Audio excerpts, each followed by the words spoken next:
शिक्षा उन्हें दी जा सके। और महोदय, यही कारण है कि हमारे बजट का एक बहुत बड़ा हिस्सा 18% से ज़्यादा, करीब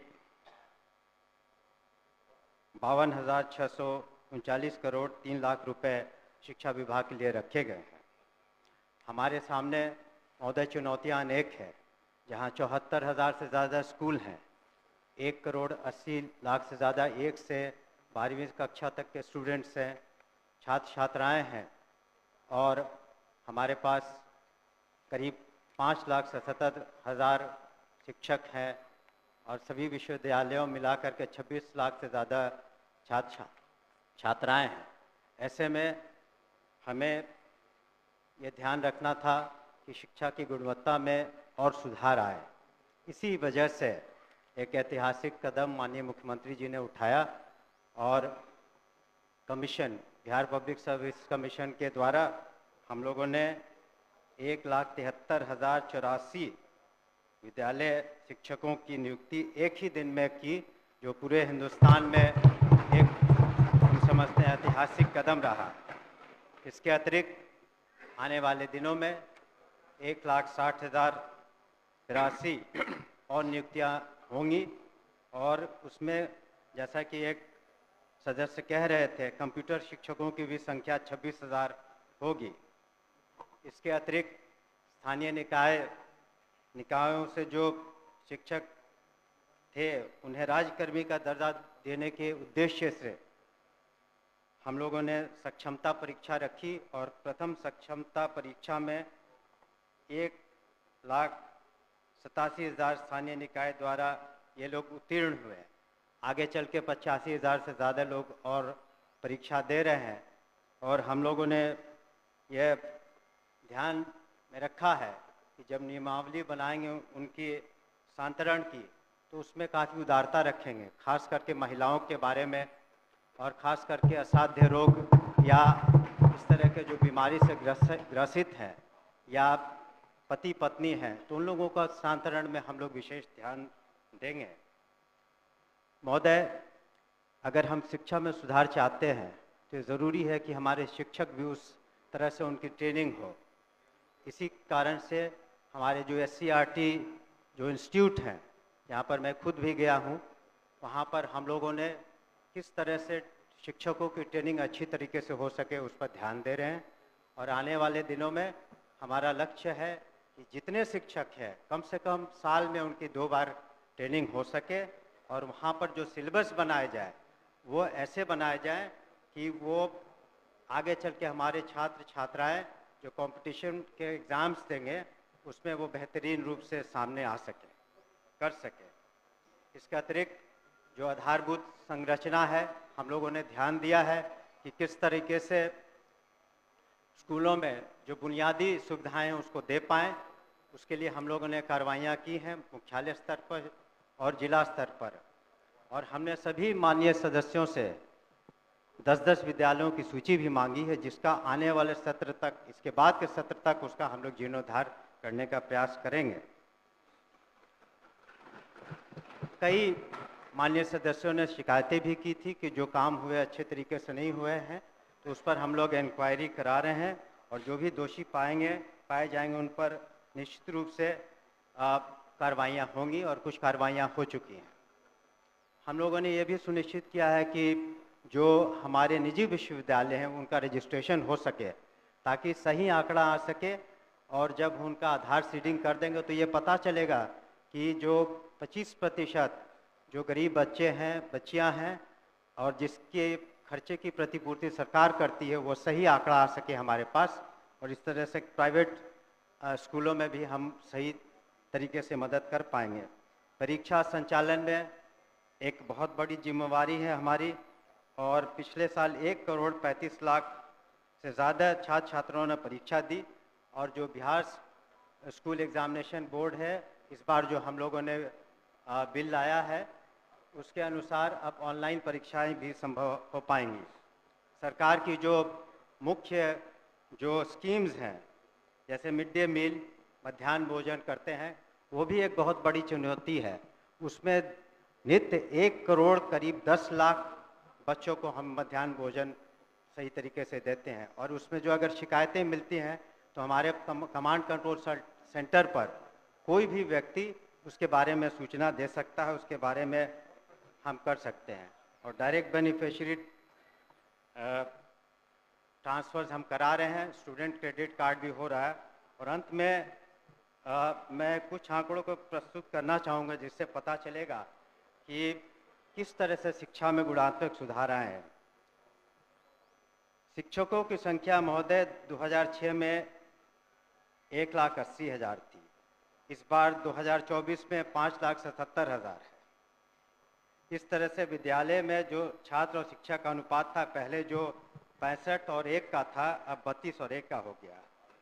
उसी तरह से साक्षरता दर में महिलाओं में पहले 33% थी, अब 74% हो गई है। आउट ऑफ स्कूल चिल्ड्रन जो है 1% से कम हो गए हैं और बजट में 11 गुना से ज़्यादा वृद्धि हुई है। अतः मैं अपने शेष अब जो हमने कहाँ टाइम है, अब समय कहाँ है?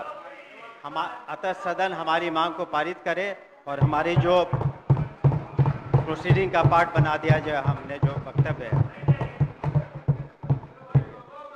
क्या माननीय सर श्री अजय कुमार सिंह अपना।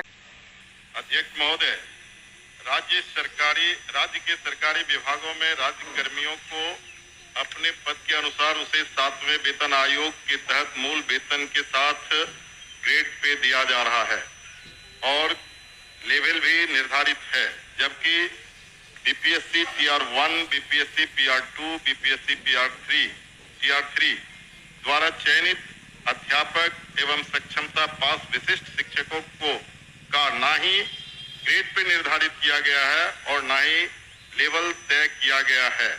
सिर्फ नियोजन के तहत वर्ग 1 से 5 के अध्यापकों को एवं विशिष्ट शिक्षकों को 25,000, वर्ग 6 से 8 के अध्यापक को 28,000, वर्ग 9 से 10 के अध्यापक एवं विशिष्ट शिक्षकों को 31,000, वर्ग 11 से 12 के अध्यापक एवं विशिष्ट शिक्षकों को 32,000 रुपया मूल वेतन दिया जा रहा है, जो 7वें वेतन आयोग से बिल्कुल अलग है, जिसके कारण भविष्य में अध्यापक एवं विशिष्ट अध्यापकों को 8वें वेतन आयोग के लाभ से वंचित रहना पड़ सकता है, जबकि उक्त शिक्षकों को भी राज्य कर्मी का दर्जा प्राप्त है।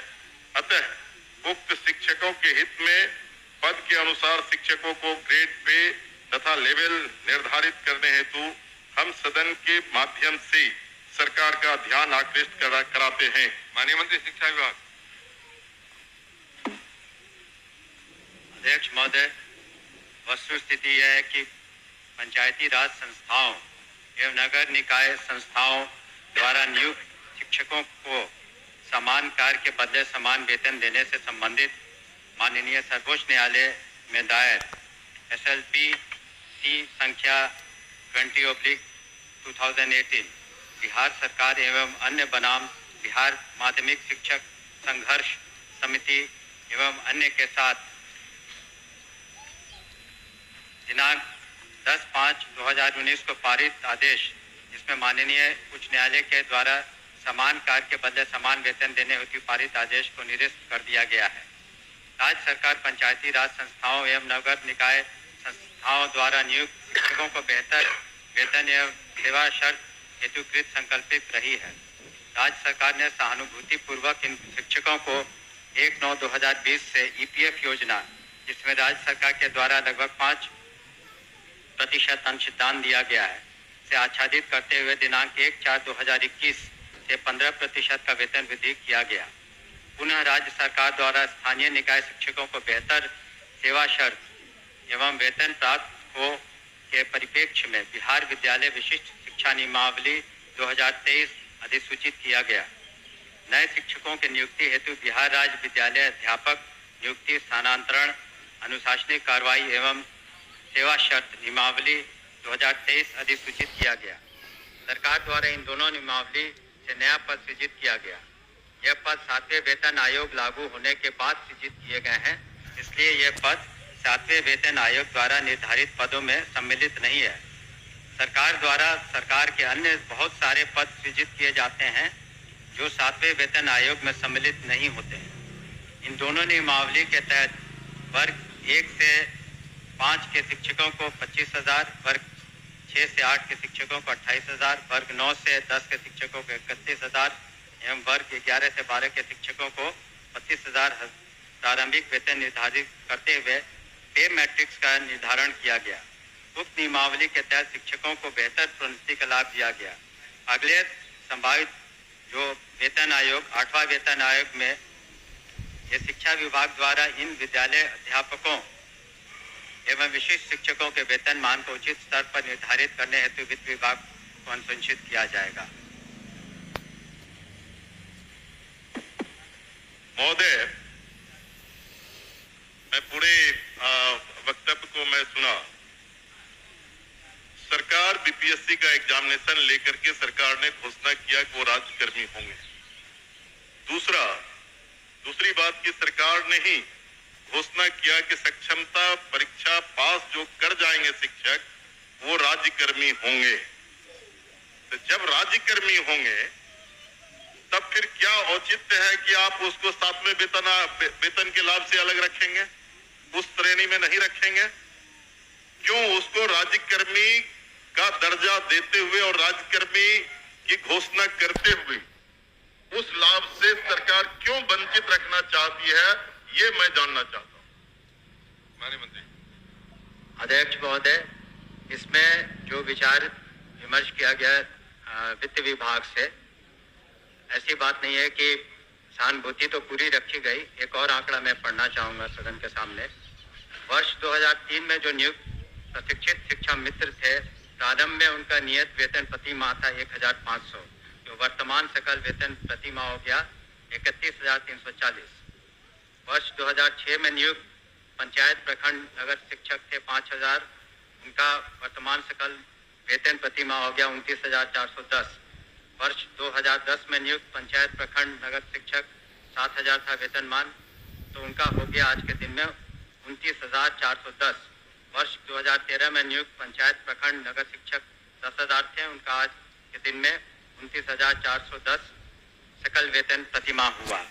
ये वित्त विभाग की सोच थी कि इनका 7वें वेतन आयोग से आच्छादित नहीं होंगे और इनके लिए अलग से उन्होंने एक पे मैट्रिक्स बनाई। लेकिन साथ ही हमने ये भी कहा कि भविष्य में जब 8th पे कमीशन लागू होगा तो उसमें फिटमेंट कमेटी बैठती और फिटमेंट कमेटी जिस श्रेणी में ये फिट करेंगे उसमें उनको आच्छादित करेंगे। धन्यवाद। महोदय, जो सरकार के द्वारा वक्तव्य फिर दोबारा दिया गया, ये पुरानी बात को दोहराई गई कि जब नियोजन इकाई, कई नियोजन इकाई थी, आपने 23 में उस तमाम नियोजन इकाई को भंग कर दिया। अब जिला स्तर पर नियोजन इकाई आपने गठित कर दिया, जितने जिला है उतने ही नियोजन इकाई है। और आपने, आपके फैसले से सरकार ने फैसला लिया कि अब तमाम जो पहली प्रक्रिया थी उसको हम समाप्त करते हैं और बीपीएससी से एग्जामिनेशन लेकर के हम शिक्षक को बहाल करेंगे और वो राज्यकर्मी होंगे। दूसरा, इस सरकार से हम लोग बात कर रहे थे कि जो पुराने तरीके से पंचायत से, प्रखंड से, जिला परिषद से जिन शिक्षकों को नियोजित किया गया उनको आप सरकारी कर्मी घोषित कीजिए। सरकार ने एक फैसला लिया, सक्षमता परीक्षा जो पास करेगा वो सरकारी कर्मी होंगे। तो सवाल उठता है कि सरकारी कर्मी वो सिर्फ स्कूल में नहीं पढ़ाते हैं, उनसे आप चुनाव में बूथ पर भेजते हैं, उनसे आप जो है सो बीएलओ बनाते हैं, उनको कई तरह का सवाल करते हैं। जब वो सरकारी कर्मी आपने घोषित किया है तब सरकारी कर्मी के बराबर उसके समकक्ष 7वां वेतन क्यों नहीं देना चाहती है, ये हम जानना चाहते हैं। तो नहीं, उनका कहना है कि वो पुराना जो बताया 4,000 था, 2,000 था, 3,000 था। दूसरी बार खड़े होकर बोले नहीं सर। अध्यक्ष महोदय, जब ये पूरा मामला वित्त विभाग में गया, वित्त विभाग इसमें सारी निर्णय लेता है। पे मैट्रिक्स उन्होंने नया किया और कहा कि ये 7वें वेतन आयोग से आच्छादित नहीं होंगे। और दूसरी बात ये भी है हम इस बात को स्वीकार कर रहे हैं कि भविष्य में जब 8th पे कमीशन का इन्होंने बात उठाई है, तो जब भी पे कमीशन केंद्र सरकार के द्वारा जब वो लागू होता है, तो यहाँ बिहार में भी फिटमेंट कमेटी बैठती है और फिटमेंट कमेटी के अनुसार उस वक्त इसमें जिसमें करेंगे हम लोग अनुशंसा करेंगे, लेकिन अंतोगत्वा इन सभी मामलों में वित्त विभाग अपने वित्तीय प्रबंधन के तहत ही अंतिम फैसला देता है, जिसको सभी को स्वीकार करना पड़ता है। धन्यवाद। हो गया आपका। सर ठीक है, वो लोग पूछेंगे, लेकिन मेरा आखिरी सबमिशन है सर, सप्लीमेंट्री मेरा ये है कि वित्त विभाग से सारी प्रक्रिया को पूरा करते हुए तब आपने बीपीएससी का एग्जामिनेशन लिया और तब आपने राज्यकर्मी का दर्जा दिया, तो साथ में वही घूम फिर के आ रहे हैं आप। साथ में वेतन का आप लाभ उसे क्यों नहीं देना चाहते? ये सरकार एक लास्ट करते हैं सर। मैं एक ही बात को बोल रहे, बोलिए अध्यक्ष। जाएगा कह तो रहे, हमने तो कहा ही कि जब 8th कमीशन का जो उसमें फाइंडिंग्स आएंगी, तब बिहार में जब फिटमेंट कमेटी होगी तो अलग अलग विभाग का उसमें टेकअप किया जाता है, तो उस वक्त विचार किया जाएगा निश्चित रूप से। धन्यवाद। ओके अध्यक्ष महोदय, वर्ष 2023 में नियोजित शिक्षकों को महागठबंधन की सरकार में राज्यकर्मी का दर्जा दिया गया था महोदय। और ध्यान जो शिक्षकों के हित में उनके पद के अनुसार ग्रेड पे और उनका लेवल जो तय करना है, वो सरकार कब तक देने का विचार रखती है? यदि देने का विचार रखती है तो कब तक, नहीं तो क्यों? एक ही बात हो रही है। आपके माध्यम से मैं शॉर्ट में 2 पूरक पूछना चाहता हूं। क्या सरकार को ग्रेड पे निर्धारण करने में आर्थिक बोझ आ रही है? और यदि आर्थिक बोझ आ रही है तो सरकार बतावे कि कितने की आर्थिक बोझ आ रही है, तब जो है वो इनको करने में क्या कठिनाई आ रही है आर्थिक बोझ आने में? ये मेरा सवाल है। बैठिए, और कोई पूछने वाले नहीं ना है? चलिए आप बताइए। महोदय, ये तो जब ऐसे मामले वित्त विभाग में जाते हैं तो नीति निर्धारण और सारी समीक्षा वित्त विभाग करती है, तो वित्त विभाग का निर्णय सभी को मान्य होता है और इस पर क्या आंतरिक जो वित्तीय बोझ रहेगा सभी चीजों का कैलकुलेशन उन्होंने किया होगा, तभी इस तरह का उन्होंने इस निर्णय पर पहुंचे जिसके बारे में हमने सदन को अवगत किया है।